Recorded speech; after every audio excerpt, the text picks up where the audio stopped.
나의 하나님이 그리스도 예수 안에서 영광 가운데 그 풍성한 대로 너희 모든 쓸 것을 채우시리라. 빌립보서 4장 19절 말씀.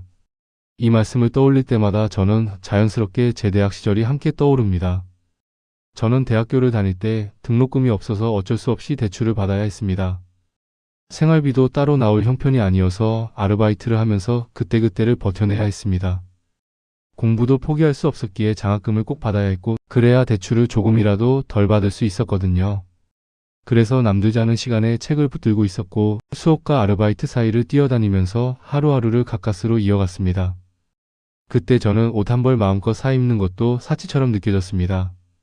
남들은 계절이 바뀔 때마다 옷을 하나 둘 새로 사 입었지만 저는 몇 해째 입고 있는 코트, 늘어난 니트, 해진 청바지를 계속 돌려 입었습니다. 월세와 공과금 그리고 밥값을 감당하는 것도 벅찼습니다. 학교에 갔지만 학식 한 끼를 사 먹을 돈이 없어서 그냥 굶고 버틸 때도 있었습니다. 배는 고픈데 지갑을 열어볼 엄두도 나지 않을 때 괜찮아 집에 가서 물이라도 마시자. 스스로를 그렇게 달래며 하루를 넘기던 날들이 있었습니다. 그런데 그 치열하고 메마른 시절 한가운데 하나님께서는 저를 혼자 두지 않으셨습니다. 제가 머물던 성교회 생활관에 함께 지내던 언니 한 분이 계셨습니다. 그 언니는 저를 친동생처럼 어쩌면 자녀처럼 대해주었습니다.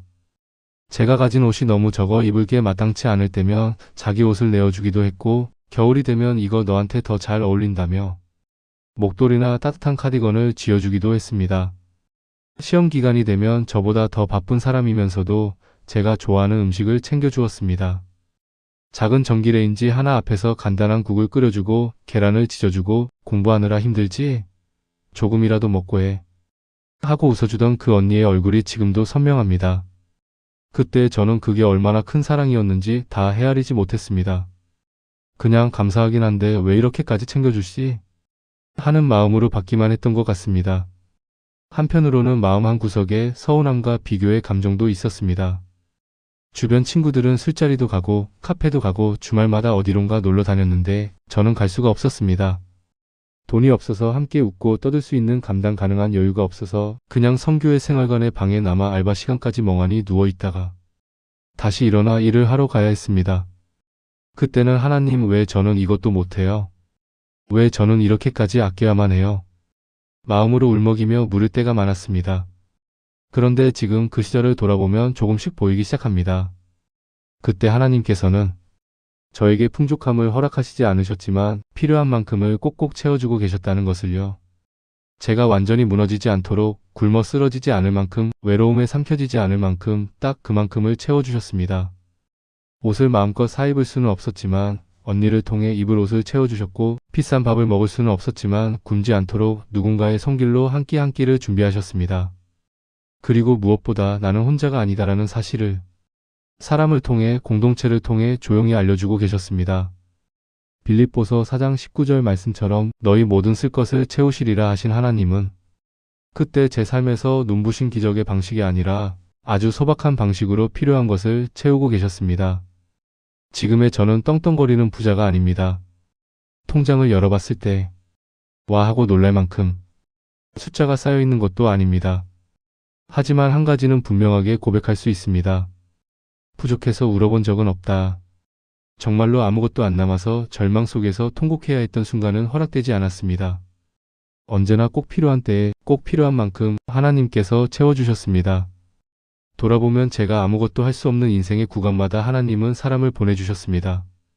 정신적으로 지탱할 수 있도록 말로 위로로 저를 붙들어준 사람들이 있었고 조금이라도 생활비를 보태주며 너 혼자가 아니야 라고 말해준 조력자들이 있었습니다. 그렇게 이어진 시간들이 쌓여 지금의 제가 된 것 같습니다.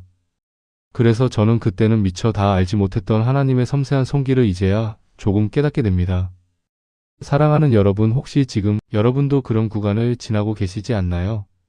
등록금이, 월세가, 카드값과 각종 고지서가 두렵게 느껴지는 분이 계신가요? 내일이 너무 불안해서 숨을 깊이 쉬는 것조차 힘들게 느껴지는 분이 계신가요? 하나님, 저 정말 너무 힘들어요. 왜 제 삶은 이렇게 막막하죠? 마음으로 울부짖고 있는 분이 계시다면 제가 제 이야기로 조심스레 말씀드리고 싶습니다. 하나님은 우리를 포기하지 않으십니다. 때로는 우리가 바라는 방식으로 풍족하게 채우지 않으실 수도 있습니다. 하지만 우리의 믿음이 완전히 꺼져버리지 않도록, 우리의 삶이 끝장났다고 절망해버리지 않도록 딱 필요한 만큼을 채워주시면서 우리를 이끌어 가십니다. 그 채움은 돈으로만 오지 않습니다. 한 사람의 따뜻한 말, 생각지도 못한 위로의 문자 한 줄, 기대지 못했던 친구의 관심, 그리고 작은 도움의 손길로 다가올 때가 많습니다. 그 모든 것 뒤에서 조용히 역사하시는 분이 바로 우리 하나님이십니다. 혹시 여러분 중에는 이미 그 어려운 시기를 지나 지금은 비교적 평온한 삶을 살고 계신 분도 있을 것입니다. 옛날만큼 치열하진 않고 숨은 조금은 고르게 쉬어지는 시기, 그렇다면 그 평온함 속에 감사를 다시 떠올려 보시면 좋겠습니다. 그때 나를 도와주었던 사람들, 말없이 내 옆을 지켜주던 사람들, 그리고 그 사람들을 보내주셨던 하나님의 손길을 기억하는 시간, 그것이 바로 우리 영혼이 다시 단단해지는 감사의 시간이 될 것입니다.